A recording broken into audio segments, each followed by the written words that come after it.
अस्सलाम वालेकुम। जी तो अॼु जो क्लास वो है लोगो के हिसाब से छो तो प्रीवियस क्लास में असां पढ़ियोसीं कार्ड, अॼु पढ़ंदासीं लोगो। तो साॻी तरह सां मां इंसर्ट में ईंदुसि, शेप में ईंदुसि। शेप में अची करे हिते हिकिड़ो ही डोनट जो हिकिड़ो शेप आहे, इन ते मां क्लिक कंदुसि। हिते क्लिक करे मां हिन डोनट खे हीअं ड्रॉ कंदुसि। सही आहे। त हीअ ॾिसो हिकिड़ो बिस्किट वांगुरु सर्कल वांगुरु हिकिड़ो गोल थी वियो आहे। हिन में अंदरि हिकिड़ो येलो डॉट आहे। येलो डॉट जो मक़सदु इहो आहे त जेको अंदरियो सर्कल आहे इहो अॻिते पोइते थींदो, यानी कि तव्हां हिते क्लिक करे हिन अंदरे सर्कल खे अॻिते पोइते करे सघो था। ऐं हिन जो ई साॻियो हिन जो जेको आहे टैब खुली वियो आहे, फॉर्मेट टैब। हिन में तव्हां काफ़ी सारी शयूं वग़ैरह चेंज करे सघो था। हिन में ॾिसो जीअं शेप आहे, हिते मूं हिन ते क्लिक कयो। हाणे इन में मूंखे हिकिड़ो टेक्स्ट रखिणो आहे, ईअं गोल टाइप ते टेक्स्ट रखिणो आहे। त हुन में हाणे मां छा कंदुसि, जो हाणे ॾिसो त जीअं त हिते फॉर्मेट टैब ओपन लॻो पियो आहे, हिते कलर्स बि अची विया आहिनि हिनखे ॾिनो। हाणे मां त चवां त हिन शेप में बिल्कुलु टेक्स्ट अचे ईअं गोलाई जे तहत। त असां छा कंदासीं, इंसर्ट में ईंदासीं, वर्ड आर्ट में ईंदासीं। हीअ ॾिसो हिते वर्ड आर्ट असांजो सिंपल लॻो पियो आहे। त हिते मां छा कंदुसि, कंट्रोल एस खे प्रेस कंदुसि। कंट्रोल एस यानी कि सेव लाइ असांखे कमु ईंदो आहे। हिते ॾिसो इहो हिकिड़ो बॉक्स खुली वियो आहे। हिते तव्हां छा कंदा, हिते आहे सेव एज टाइप। हिते तव्हां अची करे हिते तव्हां वर्ड डॉक्यूमेंट खे कन्वर्ट कंदा 97/2003 डॉक्यूमेंट ते। हिते ओके करे हिनखे सिंपल तव्हां छा कंदा, सेव कंदा। सेव करण खां पोइ हिते तव्हां ओके कयो। हाणे जेकॾहिं तव्हां हिते कंटिन्यू करे तव्हां वर्ड आर्ट चेक कंदा त ॾिसो वर्ड आर्ट सॼो चेंज लॻो पियो आहे। हाणे जीअं त असांखे गोल्ड टेक्स्ट खपे त असांखे टेक्स्ट लाइ छा करिणो पवंदो, हिते सिंपल वर्ड आर्ट में अचिणो पवंदो। हिते वर्ड आर्ट जो 3 नंबर शेप है, हिते अची करे हीअ जेको वर्ड आर्ट जो 3 नंबर शेप आहे, हिते अची करे हिते तव्हांखे टेक्स्ट लिखिणो आहे। फॉर एग्ज़ाम्पल मां हिते लिखां थो, उडार online marketplace digital Sindh. For example हिन हवाले सां मूं कुझु शयूं लिखियूं आहिनि, हिते लिखियूं आहिनि कुझु शयूं। अच्छा, हाणे तव्हां छा कंदा, कंप्लीट टेक्स्ट लिखी करे हिते सिंपल तव्हां छा कंदा, हिते ओके कंदा। ओके करण खां पोइ तव्हां सिंपली छा कंदा, हीअ ॾिसो हिन वक़्तु जेकॾहिं हिनखे मां मूवमेंट थो कयां त हीअ हिन वक़्तु मुंहिंजो टेक्स्ट बाउंड लॻो पियो आहे। अच्छा, हिनखे फ्री करिणो आहे त हिते फॉर्मेट टैब तव्हांजो खुलियो पियो आहे। तव्हां सिंपल छा कंदा, रेफ टेक्स्ट में ईंदा ऐं हिते अची करे सिंपली या त कयो तव्हां टाइट, या त कयो in front of text. In front of text in लाइ बहितर आहे त तव्हांजे शेप जे आॾो ई ऐं फ्रंट ते ई हूंदो तव्हांजो टेक्स्ट। त हिते तव्हां सिंपल क्लिक करे हाणे सिंपल तव्हां छा कंदा, हिनखे यानी कि हिते एरो जो निशान खणी अची करे हितां खां हीअं तव्हां बॉटम जी तरफ़ हीअं ड्रैगिंग कंदा हेठि। जंहिंमहिल तव्हां हीअं ड्रैगिंग कंदा त तव्हां वटि हिकिड़ो उबतो सी वांगुरु हिकिड़ो शेप अची वेंदो। उन खां पोइ हिते तव्हां गौर सां ॾिसंदा त हिकिड़ो हिते येलो डॉट आहे। हिन येलो डॉट ते तव्हां सिंपल छा कंदा, क्लिक कंदा। हिते क्लिक करे तव्हां सिंपल छा कंदा, हिनखे ड्रैगिंग कंदा। अहिड़े हिसाब सां ड्रैगिंग कंदा जो हीअ 2 लाइनूं पाण में मिलनि न, यानी कि कुझु फ़ासिलो हिन 2 लाइनुनि जे विच में हुजे। त हीअ तव्हांजो ॾिसो टेक्स्ट जेको आहे हिकिड़े सर्किल में बि अची वियो आहे। हाणे जेकॾहिं हिन मुंहिंजी साइज़ नंढी करणी आहे त कहिड़े बि कॉर्नर खां तव्हां वठी करे हिकिड़े हंधि तव्हां साइज़ नंढी करे हिनखे रखी सघो था। फॉर एग्ज़ाम्पल मां हिन में फिट करणु थो चाहियां त हिते ॾिसो हीअ मां फिट थो कयांसि। तव्हां हिन में कर्सर मूवमेंट कीज़ जी मदद सां बि रखी सघो था। टेक्स्ट में काफ़ी सारो वॾो आहे। मां थो चवां त बिहाइंड जेको हिन जो शेप आहे इहो थोरो वॾो हुजे त तव्हां शेप ते क्लिक करे येलो डॉट ते अची करे हिन शेप खे बि तव्हां नंढो वॾो करे सघो था। सही आहे। हिते सिंपल अहिड़े हिसाब सां टेक्स्ट तव्हांजो नंढो बि थींदो ऐं शेप तव्हांजो ठही बि वेंदो।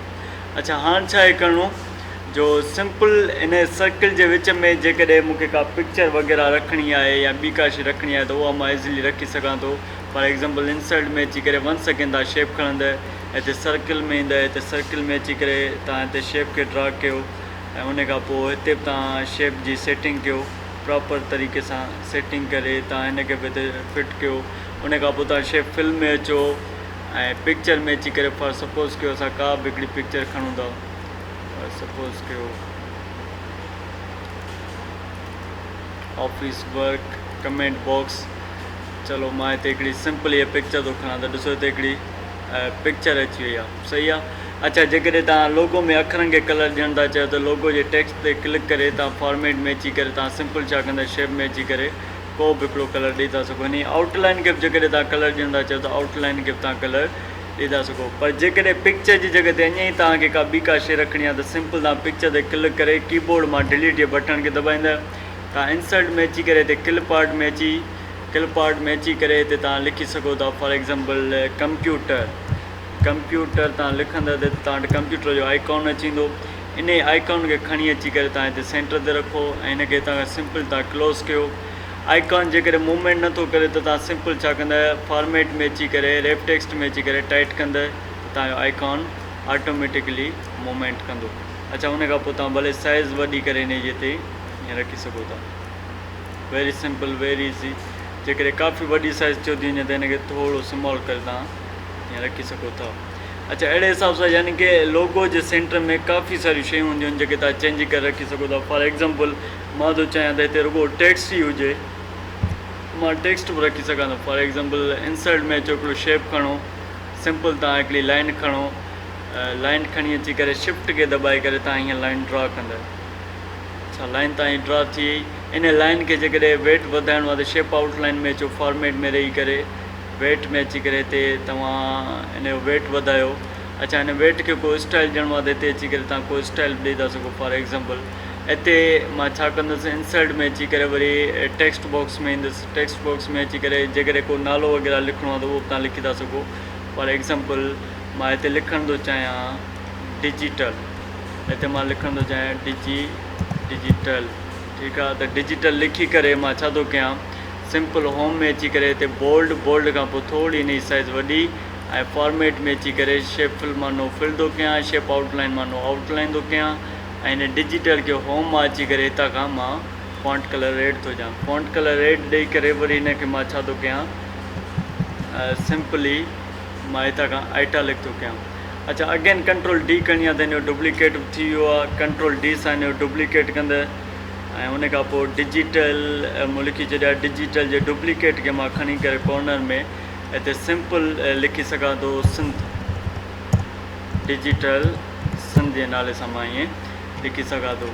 माना यानी कि तव्हां टेक्स्ट बि लिखी सघो था। ॿियूं बि काफ़ी सारियूं तरीक़ा आहिनि जेको तव्हां इंसर्ट में अची करे जेकॾहिं तव्हां सिंबल में वेंदा, मोर सिंबल्स में ईंदा या हिते ईंदा, हिते कुझु डब्ल्यू सां टेक्स्ट हूंदा आहिनि। फॉर सपोज़ कि मां हिते बॉटम में अची करे डब्ल्यू वारा टेक्स्ट तव्हांखे ॾेखारियां थो। और सपोज़ कि STUV। अच्छा, ये विंग डिंग्स जे नाले सां फॉर एग्ज़ाम्पल विंग डिंग्स 2 आहिनि त तव्हां हिते पेंसिल, पेन, बुक, टेलीफोन वग़ैरह, हैंड, इहे जेके बि शयूं आहिनि तव्हां हिते इज़ीली रखी सघो था। इहे जेके विंग डिंग्स हूंदा आहिनि ॿुधाईंदा आहिनि, ॾिसो जीअं बुक थी वियो, मेणबत्ती थी, टेलीफोन थी वियो या हैंड थी वियो। अहिड़ियूं काफ़ी ॿियूं बि सारियूं शयूं आहिनि जेके अॻिते हली करे पाण कंपोज़िंग में पढ़ंदासीं बि ऐं रखी बि सघूं था।